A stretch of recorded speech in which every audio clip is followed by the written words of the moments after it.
I don't need to tell you that food is important.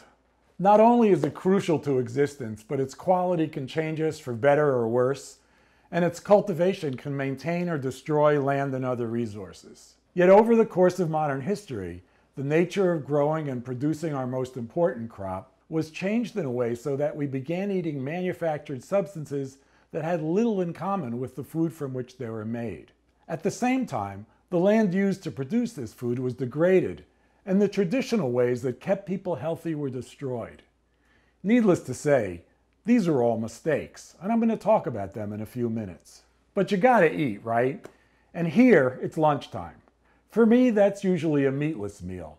So I'm going to first demonstrate that cooking main courses without meat can be both fun and satisfying. You probably know the pasta dish called spaghetti alla carbonara, pasta with cured pork, eggs, and Parmesan.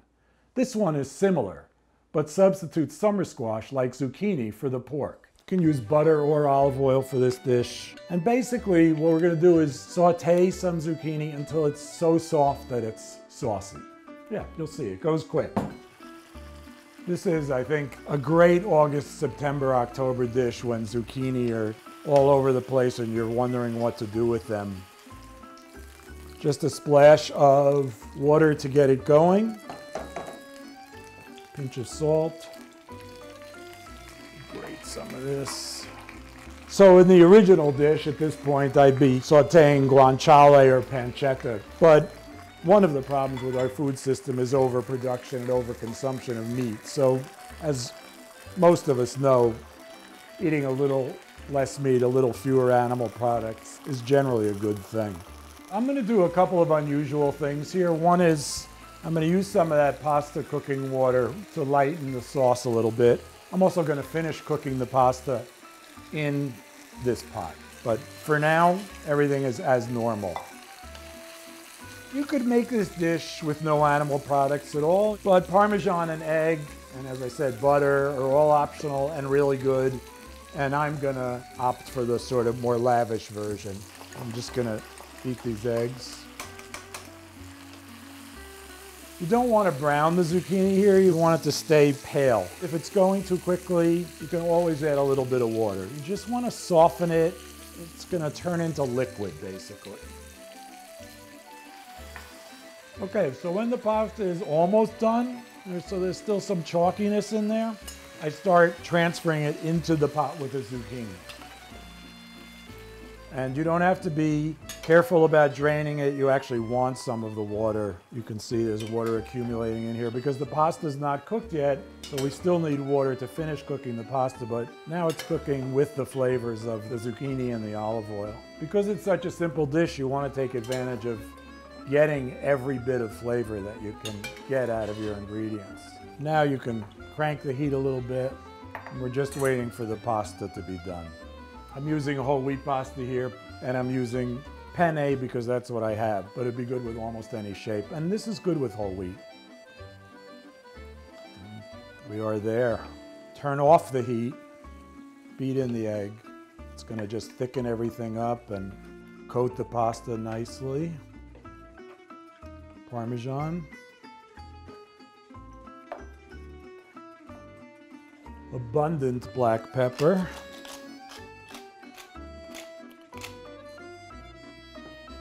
And that's it.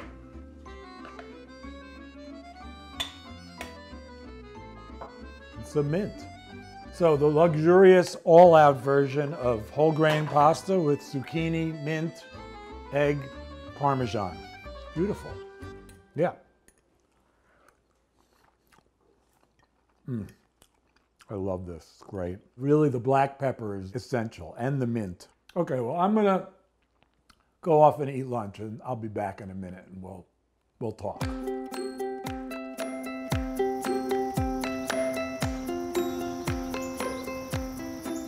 Okay, that's the fun stuff. Let's get a little more serious.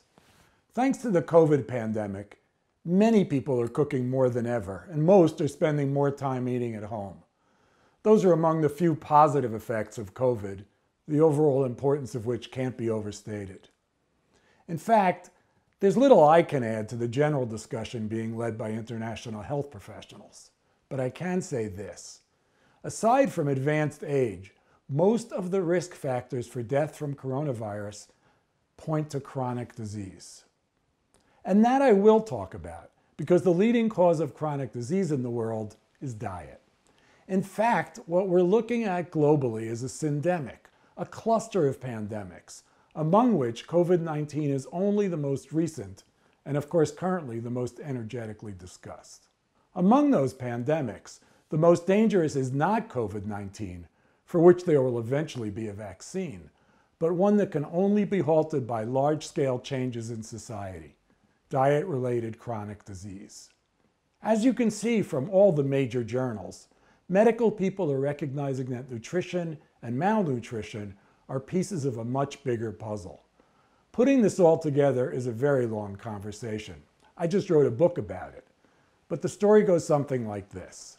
Malnutrition once resulted almost exclusively from an unvaried diet, one that focused on too few foods and even too few calories.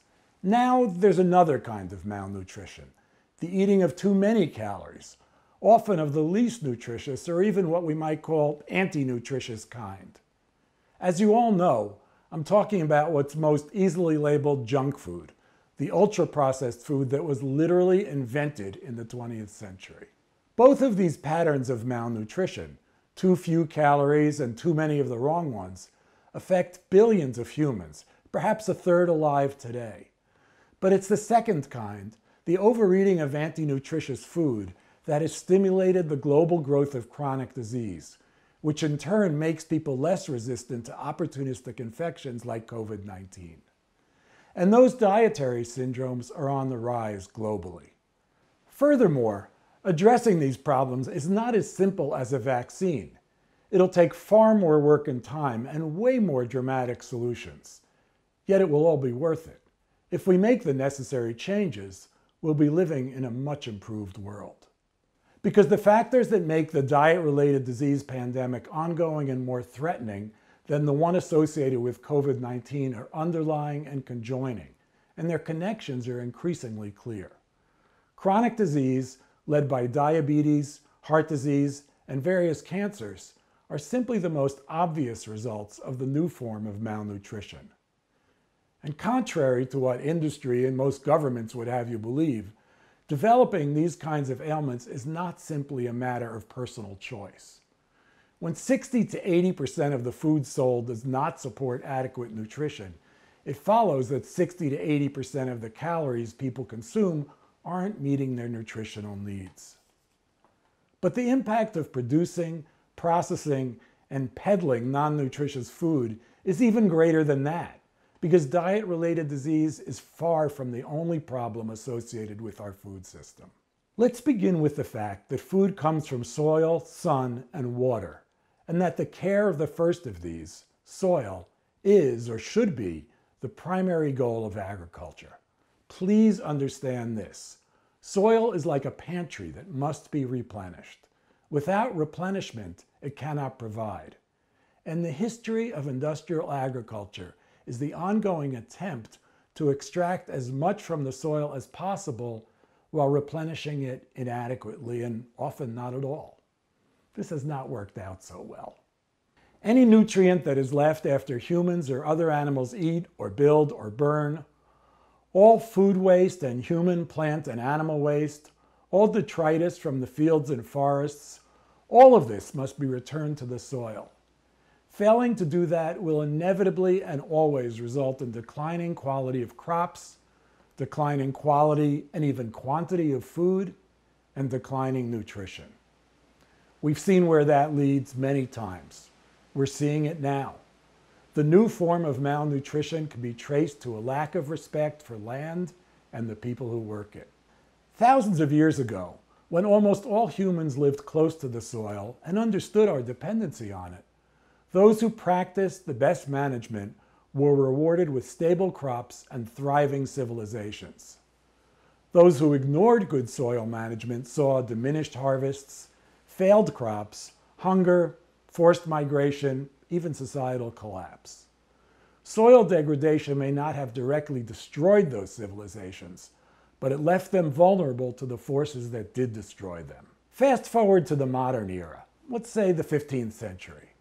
After the plague ravaged Europe, more land was sought by growing populations, which were increasing trade, developing new dependence on finance, and acting on the idea that crops could be bought and sold regardless of the needs of nearby eaters. This was especially true in Europe, whose people were more dependent than others on animal products. Raising animals for food takes more land than raising plants for food, and this eventually, but quite directly, led to searching for more pasture and in turn to colonialism, land theft, genocide, and slavery.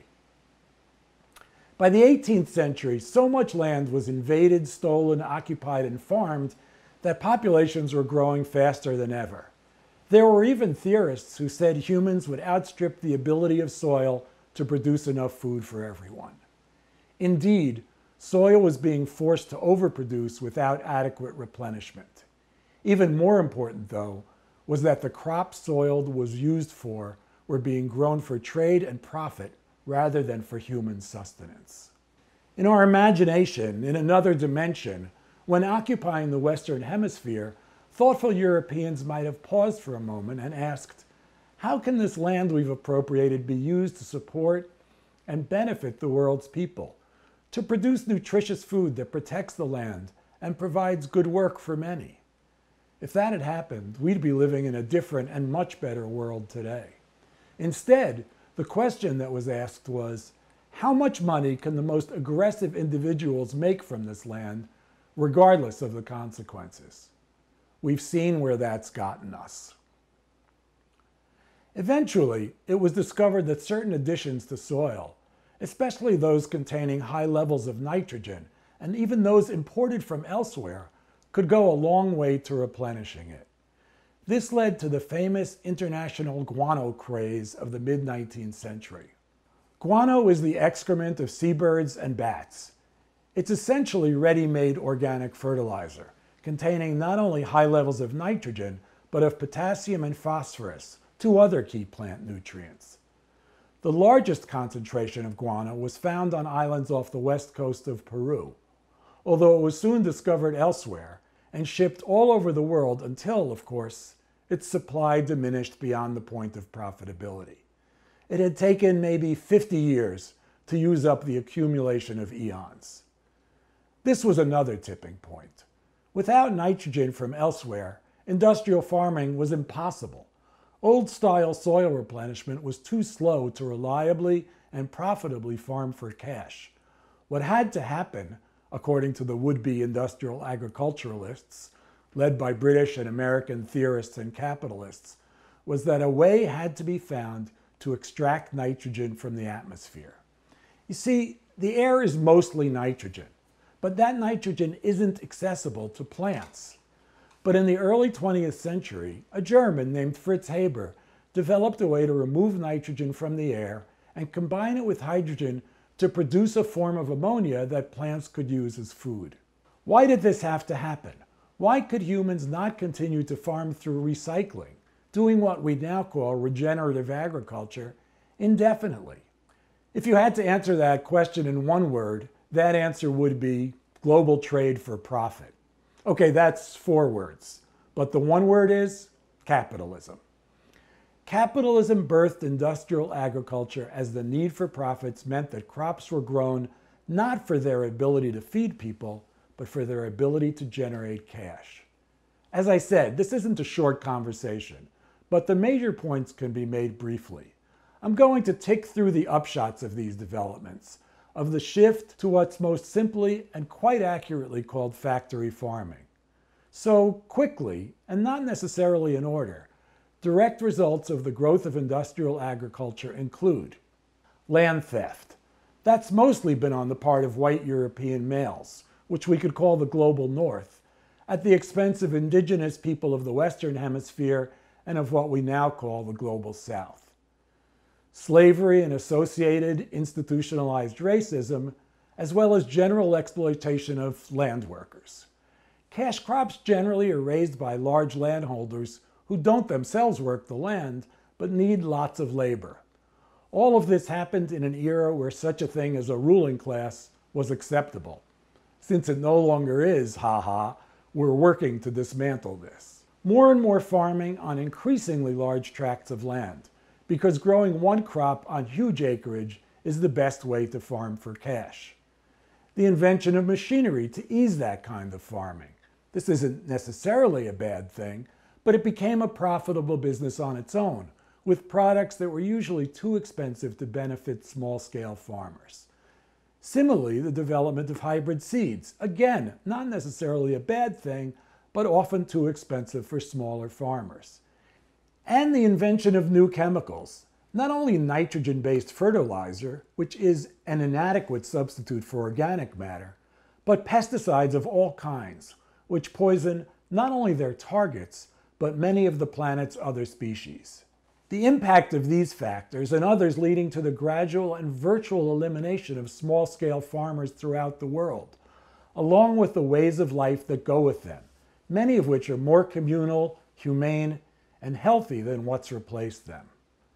The development, in the mid-20th century, of an industrial system of animal raising, one that involves ongoing torture and death of tens of billions of unnaturally raised animals each year, using unreplenishable and unsustainable resources to produce nutritionally and morally inferior meat and dairy. That changed agriculture even further. You had to grow food for those animals, and that food was grown in ever more so-called efficient ways. It also deprived non-animal eaters of access to food. Political famines, which began in the 19th century, first with the so-called Irish potato famine, and which continued into the 20th, with the deliberate withholding of food from peasants by the governments of Britain, the USSR, China, and others, resulting in more deaths than the great 20th century wars. Food began to be used not as food, but as a component to make edible food-like substances. For example, corn was produced to be consumed not as corn, but as a major component of animal feed, junk food, and even gasoline in the form of ethanol. Eventually, we became aware that these processes were not so gradually poisoning our water, air, land, and people, hastening the climate crisis, and leading to the outright extinction of millions of our fellow species. And we saw a quick decline in the nutritional quality of food, the things I talked about a few minutes ago, the global increase of chronic disease, even a shortening of the expected lifespan in affected countries, along with the further weakening of the immune systems of vulnerable populations, making them far more susceptible to the ravages of coronavirus and other infectious diseases. Finally, and incredibly, there's become a general sense of confusion around food, including a lack of understanding of some of nature's simplest rules, such as how to eat. No other animal has ever asked the question, how should I eat? Humans now do that all the time, because the obvious answers have been obscured by marketing and supply. There's more, but that's most of it. Which brings us more or less to now, when almost everyone, except those who profit from it, acknowledges that the world of food is rife with formidable problems, the consequences of turning an essential source of nourishment, our key to life, into just another global profit center. You might hear, the food system is broken, but the truth is that it works almost perfectly for big food. It also works well enough for around a third of the world's people, for whom food simply appears to be eaten at will. But it doesn't work well enough to nourish most of humanity, and it doesn't work well enough to husband our resources so that it can endure.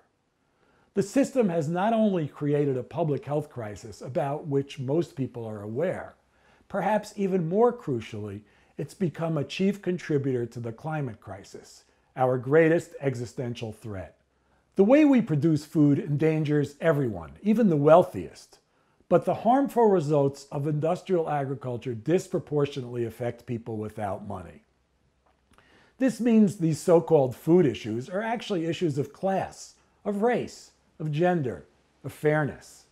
It may be too much to say that food production, processing, and distribution are the drivers of inequality, but they're key. How then do we move forward? We start by promoting farming that integrates ecological principles into agriculture, that marries soil replenishing traditions with a better understanding of the powers of regeneration. As a scientific approach to farming that considers nature's power and gifts, rather than seeing her as something to be conquered, this kind of farming, often called agroecology, stands in opposition to industrial agriculture. Agroecology is supported by La Via Campesina, the international peasant movement, as well as by the United Nations and governments as different as those of France, Cuba, and India. It recognizes that how we grow and process and distribute food affects everyone and everything on Earth, and that only by doing this fairly can we expect to thrive as a society and as one of millions of Earth's species. It acknowledges that growing food well is more than a series of techniques, but a philosophy, a commitment to improve society, a multicultural political movement for global social justice.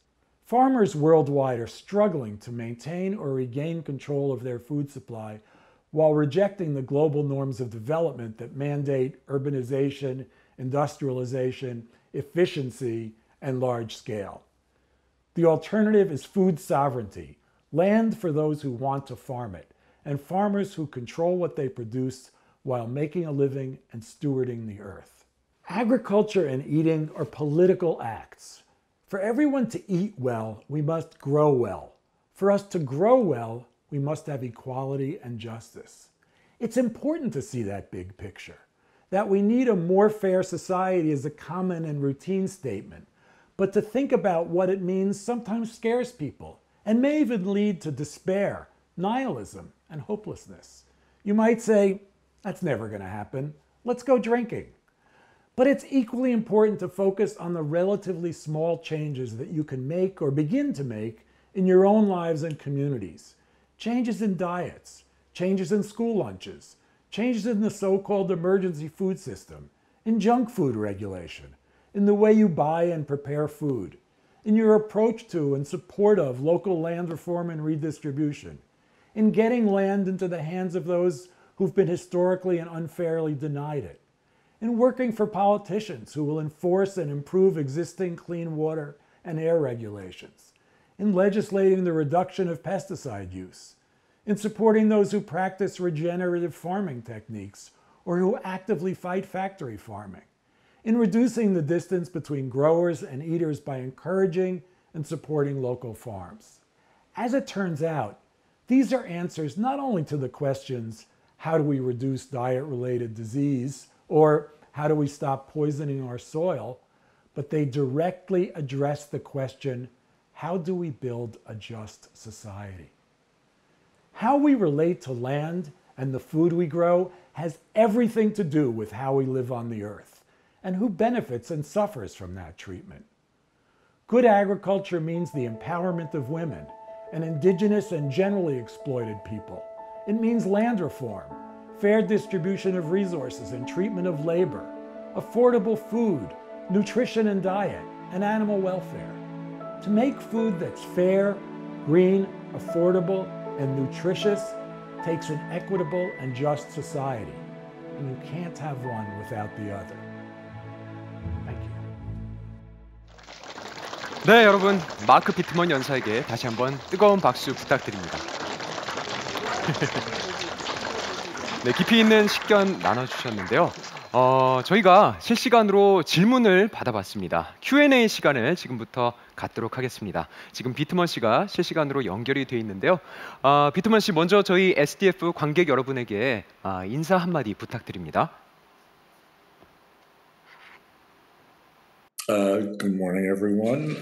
I wish I could be there in person, maybe some other time, but hope you enjoyed my little talk and happy to take any questions.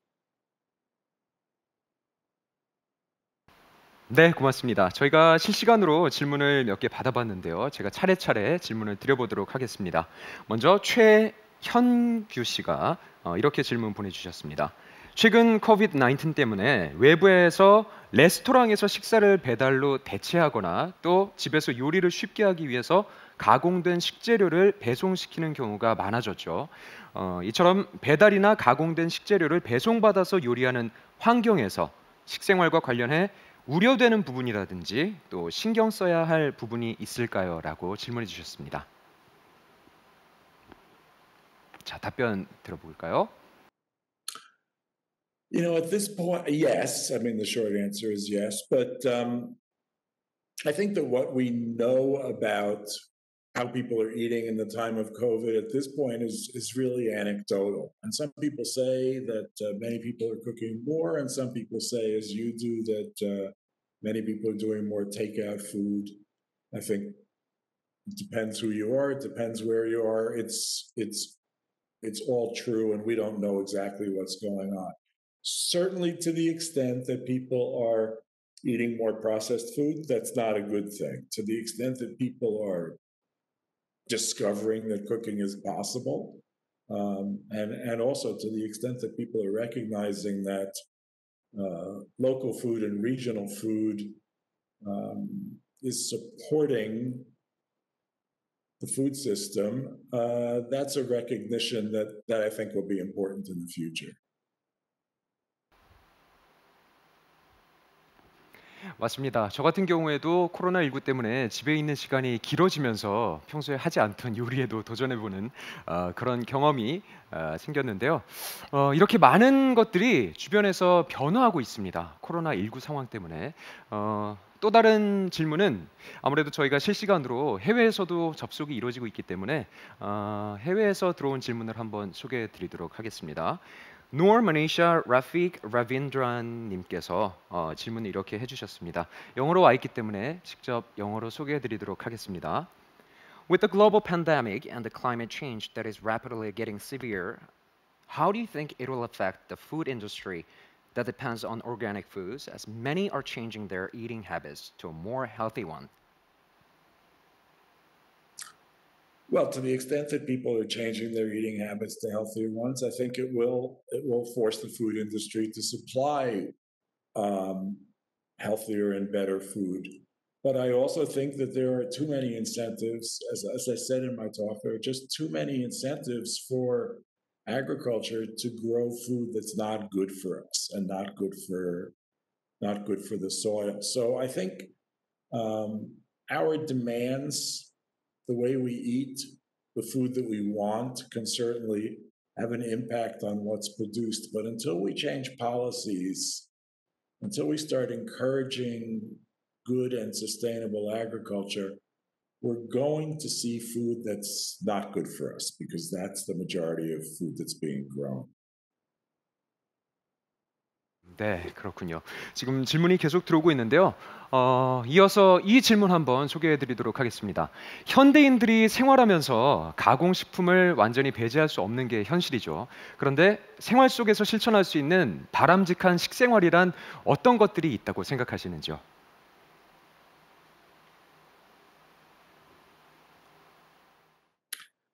I think it's important. It's a really good point, and it's kind of a fundamental point, which is to say that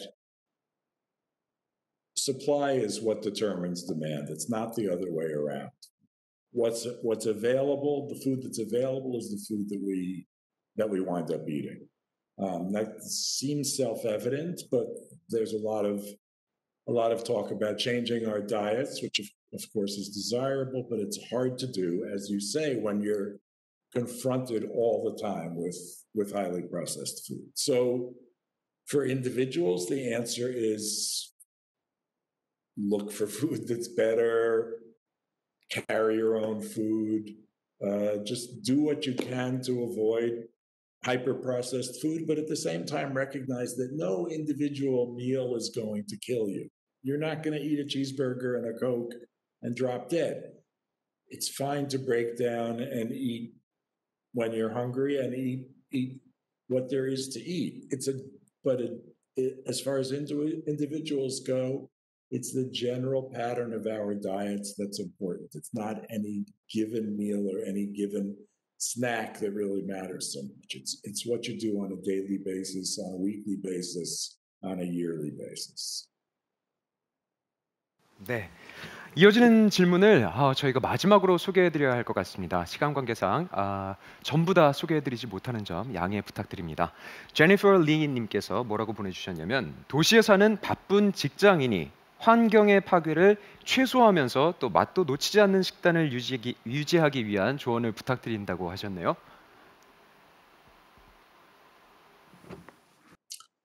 Well, again, I think the way forward, the way that we will gradually see, is a way where food that is offered to us, food that is supplied to us, is higher quality food, is better food. It can't be that people are required to change their diets while the food system doesn't change, while what's subsidized and what's supplied doesn't change. It's going to be very hard for us to change our diets. So once again, I'll say, of course, as individuals, we should strive to eat as well as we can. But as a society, we need to look at agriculture. We need to look at the way that we are treating the earth, and we need to start encouraging the growth and the supply of better food for our people. 네, 잘 들었습니다. 시간 관계상 이렇게 Q&A 시간을 정리하도록 하겠습니다. 지금까지 푸드 칼럼니스트 마크 비트먼과의 대담이었습니다. 고맙습니다. Well, thank you for having me.